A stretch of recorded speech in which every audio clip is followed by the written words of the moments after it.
Paula Pete Works here with chapter 1092, the rampage incident of the tyrant Kuma in the Holy Land. So we have a cover request here of Jinbei being harassed by some remoras. This is the most whale shark thing Jinbei has ever done, because in real life, remoras hang around whale sharks and big mantas. Like in Pokemon, you have Remoraid, who is based off of Remora, and he hangs around Mantine. So kind of like that. Yeah, that's interesting. The Remora are bigger than him because, of course, they're One Piece fish. So, very funny, very cute.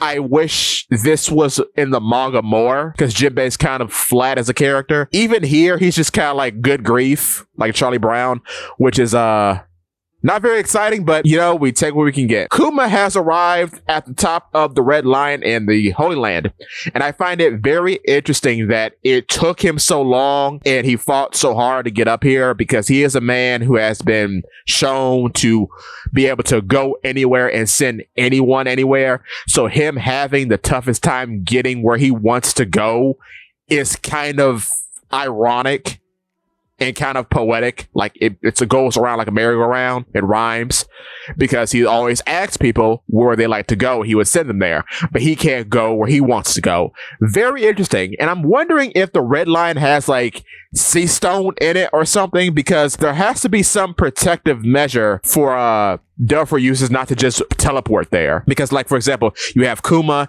and then you have Van Augur, and Van Augur doesn't seem to have a weight limit on his travel. Well, certainly not. He used it on Blackbeard, but Blackbeard's a big boy. So yeah, there has to be some sort of measure that prevents devilfruit users from just traveling to the Red Line directly, or at least the face of the Red Line. Maybe there's a weird sea stone barrier thing going on. I don't know. But yeah, the knights at the Holy Land are trying to restrain Kuma. That doesn't work. He Ursha sucks them all. Then the Fleet Admiral Sakazuki shows up. Aki Inu, big red dog boy, right? He complains that this is becoming quite the destruction site because the revolutionaries were there the other day. And of course, celestial dragons are complaining about their food supply. He and Kuma have a little chat. Well, he just is talking to Kuma because Kuma doesn't have the mind right now to actually speak. And they get into a tussle. Aki Inu tries to give Kuma the white beard treatment by taking off half his face. It looks like he succeeds because, woo, boy. Yeah, that's a facelift, all right. He gets him. Kuma is running still, and he manages to teleport away or push himself away after what seems to like him getting his foot caught in another magma stream. So that's crazy. I wonder why he couldn't do this climbing up. That's what I'm saying. There has to be some sea stone thing on the Red Line, which prevents him from using his abilities. But maybe it's not present at the top. Well, obviously not, because Sakazuki is using his powers here, and Kuma just used his powers previously with Ursa Shock. So yeah, I don't know. That's weird. But yeah, we get a flashback, and it's just Sakazuki talking to Bonnie back when he saved her from the Blackbeard pirates. And he's just explained to her that Kuma's gone. You can call out for him all you want. He's just a weapon, and he consented to being a weapon. So that's too bad for you, girly. And he just asks himself, where are you headed to, Kuma, back in the real time?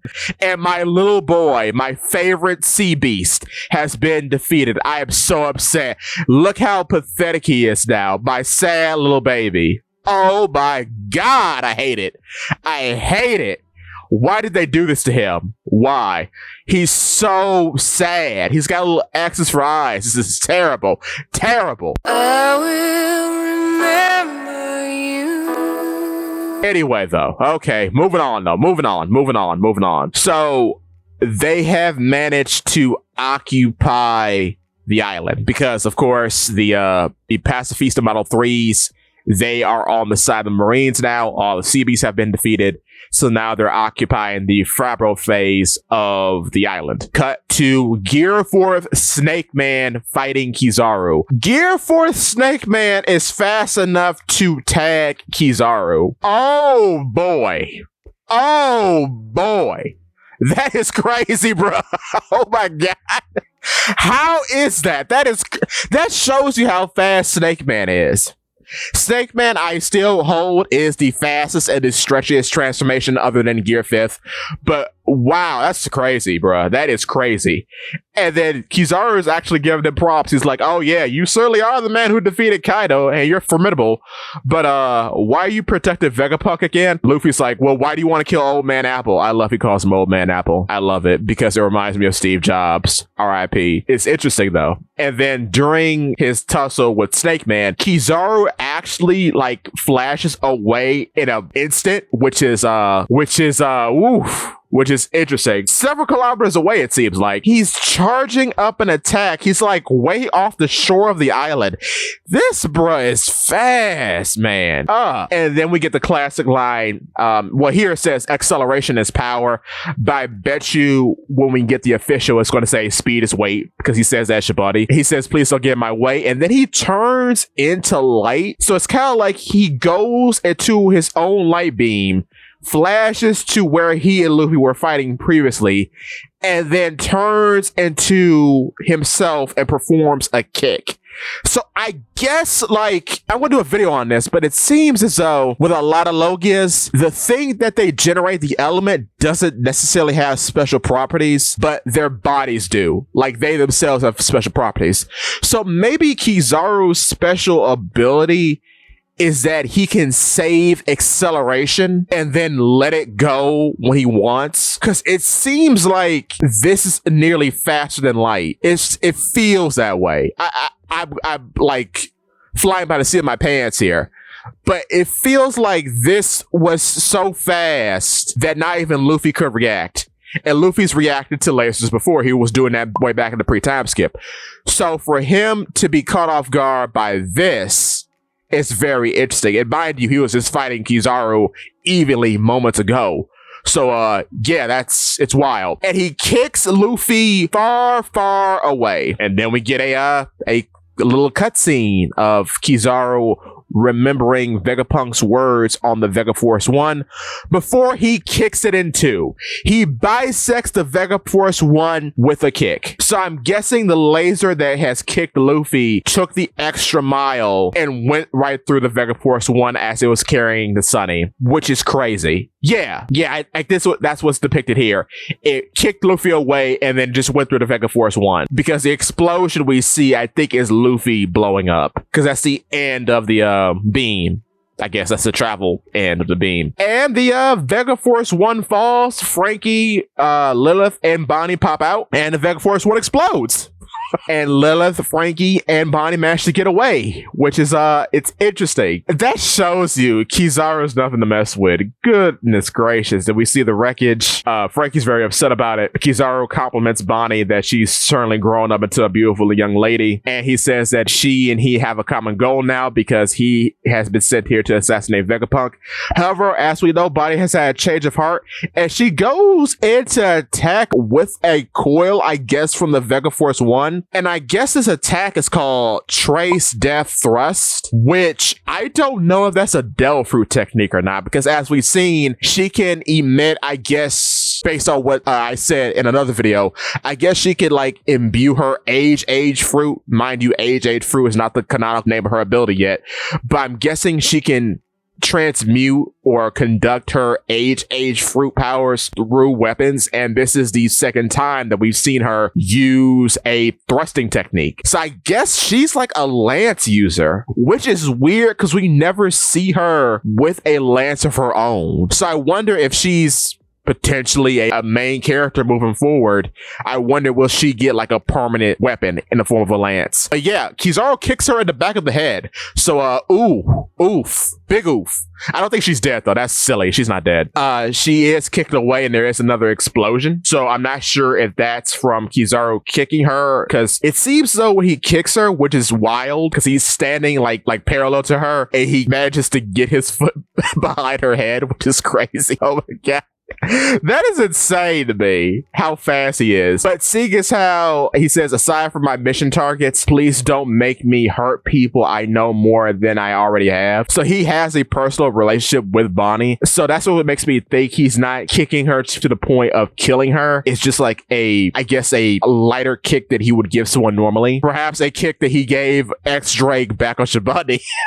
But yeah, because she's just kind of like blown away, but there's no explosion. I think the explosion is coming from Frankie when he charges up his Radical Beam, and he curses Kizaru as he does it. Because as you know, Radical Beam is just a Kizaru laser, so it would result in an explosion. Though, yeah, it could be, I'm not sure. Kizaru is gone, right? But back in the lab, the efforts of Atlas, Vegapunk, and Edison have cracked the code and defeated York, who is given another peculiar shot. We cannot get them assets out of the shots, I swear. She's too big. She's too big. But yeah, she curses them for figuring her out. So Vegapunk, with the help of himself and himself, have defeated himself. The logistics of this are a nightmare. Anyway, Kizaru just shows up in the lab. He just pulls up, and Vegapunk freaking out like, how did you get here? How did you get here? And Kizaru coldly says, this mission is tough for me too. I don't want to drag this out for long. And here is a warrior of liberation catching Kizaru off guard and holding him like a toy because we have giant-sized Gear 5th Luffy here. Do you realize how fast he is? He is insane. I don't want to hear nothing from power scalers. Luffy is above light speed because it says here, how dare you send me flying all the way down? I've crossed the barrier 2 times. I thought I was going to die. So he went through the lava phase barrier, the thing that shot Kaku way back when. He went through that twice, got through it, came up here, and grabbed Kizaru. And Kizaru was unaware of any of it. What? Actually, what? He has Kizaru in hand. And we have someone here saying, "Guy, it's hot." So maybe Kizaru emits heat? Which would make sense. He's light. So, like, light is heat. So, yeah, I could see him being hot to the touch, like Aki Inu. That makes sense. Kizaru's, like, with a very peculiar face. He's like, it finally appeared. So, this is rumored. So, I guess he's like, oh, the wanted poster isn't a bunch of guff. You really are this weird white thing, huh, Luffy? As Luffy activates, the robot in, like, the weird scrapyard basement area of the, of Egghead, it wakes up. So, it's responding to the drums of liberation. And so I guess, you know what's a weird thing? Actually, when Luffy goes Gear 5th, and we see this with Vegapunk and Usopp and Nami, like we have in Wano, I guess Luffy has this weird, like, passive effect in which he makes everybody freak out, which reminds me of the weird, like, wigging ability from Bobo, in which you can make people wig out by doing, like, freak out by doing ridiculous things. I guess this is like a passive ability that he just emits in Gear 5th. Because this is a weird eye effect that has only come up when he goes Gear 5th. Now, it has happened when he's not in Gear 5th for him, though, just for him. But it only affects other people when he's in Gear 5th. So that's really interesting. And I guess the drums of liberation are a part of that. So he just emits this sound that both causes people to wig out, and it has something to do with this robot. So I don't know why the robot is responding to his presence, but it has to be something. Maybe it's powered by whatever Luffy's emitting. Because I'm telling you, the drums of liberation have to be some sort of passive area of effect sort of thing. They have to be. Because otherwise, this whole thing is weird. Because to do this consistently has to mean something. It can't mean nothing. Because the only other eye gag I remember is, I think, when the crew is re-entering the blue sea from Skypiea, you have their eyes falling out of their head, and Mary's affected by this too, which that technically could be a Luffy ability as well. I kind of doubt it. That was more of like a gag thing.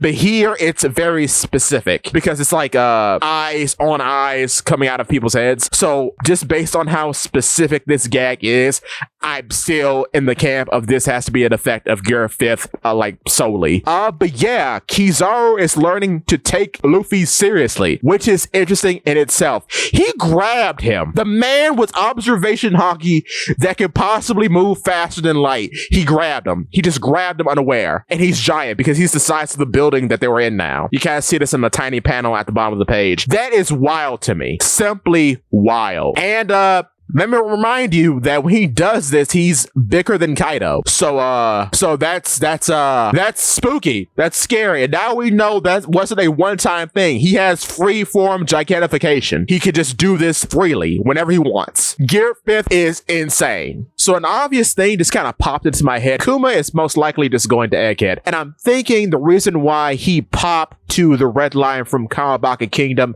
maybe because the red line is impossible to actually cross if you're a devilfruit user. Like, you can get there, but maybe there's something about the red line. Maybe it has Karoseki infused into it, you know, sea stone. Maybe it has sea stone infused into it, which kind of stops devilfruit powers dead in their tracks. So you would literally have to scale the mountain in order to pass over it to get where you're going. And that's maybe why, too, you could potentially say why he didn't bounce off the red line, because the red line itself nullified his paw pads. So that's why he didn't repel himself off.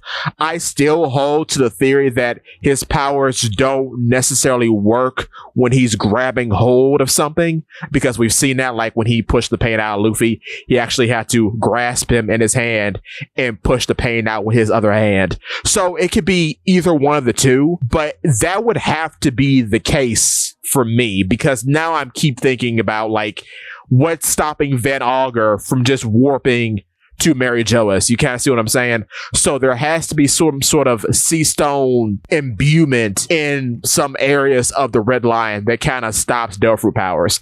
But then on top of the red line, you don't have that. So that's why you have Sakazuki and Kuma being able to use their powers there. And then since Kamabaka is most likely in paradise, Kuma just went to the red line, which is the middle. And then after scaling the red line, he popped himself going towards Egghead. Because then you've kind of jumped the hurdle and now you're on your way to the new world, because Egghead is in the new world. So that makes a lot of sense. And I guess he's trying to get to Bonnie, because how this is shaping up to be is a rerun of Shabandi Archipelago, but I think tragedy will not befall the Straw Hats here. Tragedy most likely is going to befall Kuma, and Kuma's ultimately going to meet his end when he reaches Egghead Island. And I think that is when we're going to see the pawpaw fruit reincarnate on one of the Mikons on Nami's trees, because I think it would be a nice callback to when Kuma was originally drawn from the manga and he wore this orange jumpsuit. I think it'll be a nice callback to that. And then two, just because Kuma has had a very intimate connection with the Straw Hats and the ship itself, because of course Kuma has caused the time skip to occur basically, and really put in Luffy's mind the necessity to train and become stronger for the threats ahead. Well, that and Ace, but Kuma was the progenitor of that. Of course, during the 2 years of the Straw Hats' absence, Kuma sat with the ship and protected it from those who wished it harm. So yes, he has an intimate connection with the group and their ship. So it would make sense that the man with the travel power would have his power manifest on the vessel of travel that he protected for over 2 years. It just makes sense to me. But we'll have to wait and see. I also am putting a lot of coins in Bonnie stock. Jewelry stock is going way up, because the development that she is getting is only going to get deeper and deeper and deeper, because we still haven't seen what she was crying about and what she saw inside of Kuma's bubble. So when he arrives at Egghead, that has to be the case. We have to see what she saw, because Kuma needs the development, and when Kuma is developed, she will be developed, and I think that will build her resolve as a character. And seeing as how she's the closest to Kuma, we'll have to wait and see on Koala and Sabo, because I think there's more to be unveiled there. But yeah, seeing as how she is Kuma's child and there are so many conversations about her with Kuma, it would only make sense that maybe his final words are entrusting Bonnie to Luffy or something like that, and he passes away. Maybe that's what actually happened. That seems a little hokey, a little cliche, but I think we're going to get an equivalent of something like that happening. It only makes sense to me.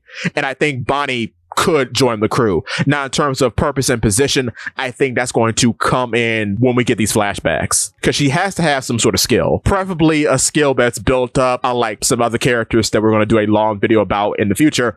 But yeah, so finishing up, there is no break next week. Thank you, God. It has been 10,000 years since we've gotten chapter after chapter. Thank you. Okay, well, I'll see you again around this time next week because we got a chapter. Thank you all for watching. Whoo, this is getting interesting. I'm very excited. It's very exciting.